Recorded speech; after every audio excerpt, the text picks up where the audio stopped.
Today is Friday, May 5th. We'll tell you about Russia's new accusation against the U.S. and how America is responding so far. Also, what to know about a controversial killing on a New York subway. Politicians, protesters, and police don't all agree on whether it was justified. Plus, how the White House is now getting involved with the future of AI, who is expected to attend the king's coronation this weekend, and the history of Cinco de Mayo as people celebrate today across the country.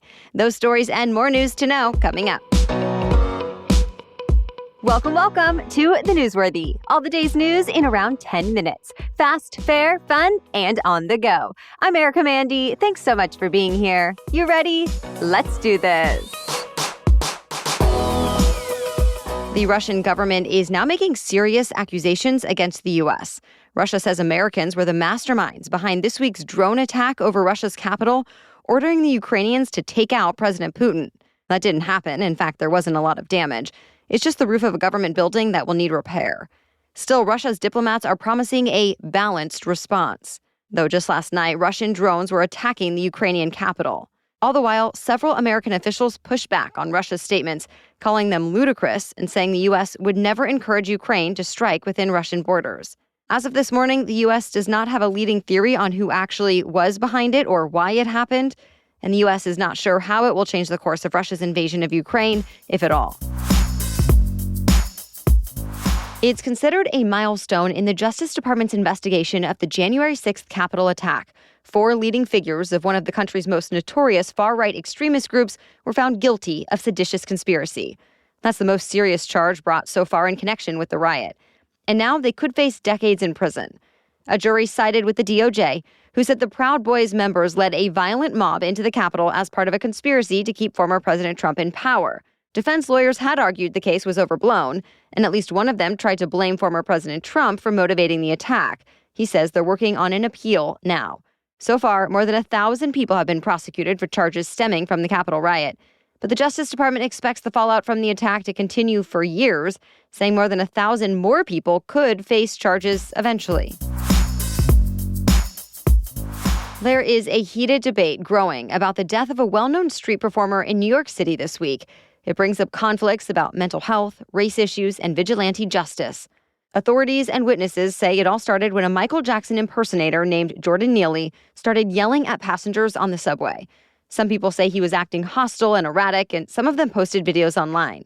Neely was apparently yelling about being hungry and thirsty and saying things like, quote, "I don't mind going to jail and getting life in prison." Well, fellow passengers ended up pinning Neely down, and a Marine veteran put him in a chokehold. The medical examiner says that chokehold caused his death and ruled it a homicide. The veteran was questioned, but as of this morning, no one has been arrested. Legal experts say it really comes down to whether the veteran was justified in using force. But as the DA investigates, hundreds of people have been protesting. Some say the man was not justified since Neely was unarmed at the time, and besides throwing his jacket, didn't do anything violent. Others say it would have ended up differently if Neely had not been black. Some politicians have even called it a lynching. For now, the New York City mayor says there are many layers to this incident, and he's asking people to reserve judgment, at least until the investigation is complete. There's even more proof the COVID-19 pandemic is waning. New data from the CDC shows that deaths from COVID-19 dropped 47% between 2021 and 2022, likely because of vaccines, treatments, and the immunity built up through earlier infections. Deaths fell across nearly all demographics, and that makes COVID the 4th, not 3rd, leading cause of death in the U.S. About 500 people a day still do die from the virus, but that's not as bad as the death statistics from heart disease, cancer, and injuries like drug overdoses, car crashes, and shootings. Typically, deaths overall rise year to year, in part because America's population has been growing. But one positive we can take away from this latest report is 2022 saw the first drop in deaths overall since 2009. Today's a good day to look up to the sky. Depending on where you live, you might be able to see a meteor shower, full moon, and lunar eclipse. This meteor shower is known as the Aquarids. Researchers think this is going to be a pretty active one, too, with more than 120 shooting stars per hour. The best times to see it will be just before dawn, tomorrow, or Sunday. Along with the shower comes a full moon that's almost perfectly aligned with the sun and Earth. That alignment will create a lunar eclipse.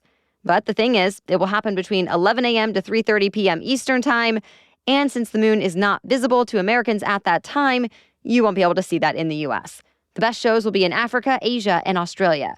No matter where you are, though, you can catch a free live stream of it online. We'll add a link in today's episode notes. All right, we have more news coming up, but first, I want to let you know about our partner, Castle Flex. I've always experienced the benefits of stretching. Since I grew up dancing, then later I've enjoyed yoga. But now that I've dealt with some lower back pain, I'm realizing that the typical stretches don't always cut it. In fact, I've learned using bands and ropes won't actually pull your toes down and back the way a stretch therapist does it. Well, enter the Castle Flex. It is a patented device that allows the user to hold an easy-to-grip weighted brushed aluminum bar. Then your foot goes into a specially designed foot hammock that pulls your toes into a completely dorsiflexion, allowing your entire leg to get stretched at the exact same time.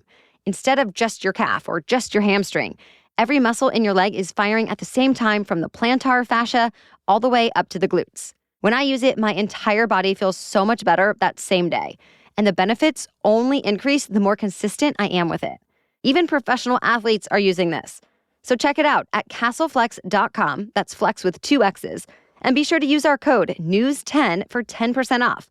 Again, get 10% off with the code NEWS10.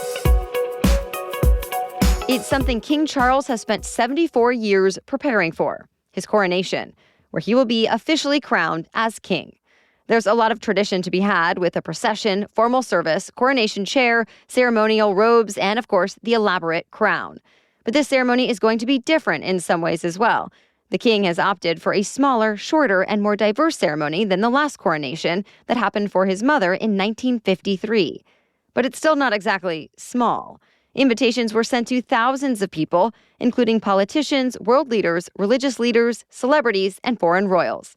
President Biden will not make the trip, but First Lady Jill Biden will lead the American delegation. King Charles also invited volunteers, armed forces, and charity workers. Then, of course, there's the British royal family. Almost every royal is expected to be there, including the controversial ones. King Charles' son, Prince Harry, is attending, despite accusing the royal family of racism and media manipulation in his memoir and docuseries. He'll be there solo without his wife, Meghan Markle. Then there's the king's brother, Prince Andrew, who was sued by a woman who said she was sex trafficked to him by the convicted sex offender Jeffrey Epstein. Prince Andrew still got an invite, though. But neither Harry nor Andrew will actually take part in the ceremony, whereas Charles' other son, Prince William, and his family will be a big part of it all. This should be around 2 hours, not including the other coronation events happening this weekend, like the parades, military flyovers, a big lunch, and coronation concert featuring Lionel Richie and Katy Perry. The White House is starting to wade into the world of artificial intelligence. New initiatives were announced this week. For example, the White House will invest $140 million for new AI research institutes. A major hacker event this summer will challenge the safeguards of AI systems. And the Office of Management and Budget will release ideas for how the federal government can use AI tools. These announcements came the same day Vice President Kamala Harris and other administration officials met with the heads of Google's parent company Alphabet, ChatGPT's parent company OpenAI, and Microsoft. There have been concerns about how AI could take away jobs, violate copyright laws, and spread disinformation, while also being a tool to help improve lives by writing text and churning out new images, music, and computer code. Just this week, the researcher, who's known as the Godfather of AI, says he left Google so he could speak freely about the dangers of this technology. His life's work helped lay the foundation for much of the AI we see today. But this week, he told the New York Times, quote, "It's hard to see how you can prevent the bad actors from using it for bad things. For example, manipulating elections or instigating violence." We talked about both the good and the bad in our special edition episode back on March 4th, titled AI Chatbots May Change Everything. Singer-songwriter Ed Sheeran just scored a win in the music industry's highest-profile copyright case in years. A federal jury found Sheeran did not copy Marvin Gaye's classic Let's Get It On when he wrote Thinking Out Loud. That capped a 2-week trial that featured testimony and a courtroom performance by Sheeran himself, as he insisted the trial was a threat to all musicians who create their own music. He never disputed that the two songs were similar, but Sheeran's legal team argued the common elements of the song were part of a basic toolkit of all songwriters. The daughter of Gaye's co-writer, Ed Townsend, says she and her family were just trying to protect her father's legacy when they sued, as they considered there to be striking similarities in the song. But in the end, the jury agreed with Sheeran's team that the musical elements used were fair game. Today, there is good reason to honor Mexican culture, pride, and values. It's Cinco de Mayo. The holiday started in Mexico to celebrate a big and unexpected victory over the French Empire during a battle in 1862. But now, it's actually observed more here in the U.S. than it is in Mexico. Every year, communities throw parades and parties full of mariachi music, Mexican folk dancing, and traditional foods. So today, some restaurants are celebrating by offering freebies, discounts, and rewards.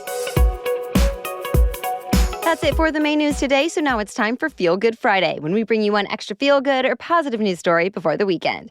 But first, this episode is sponsored by BetterHelp.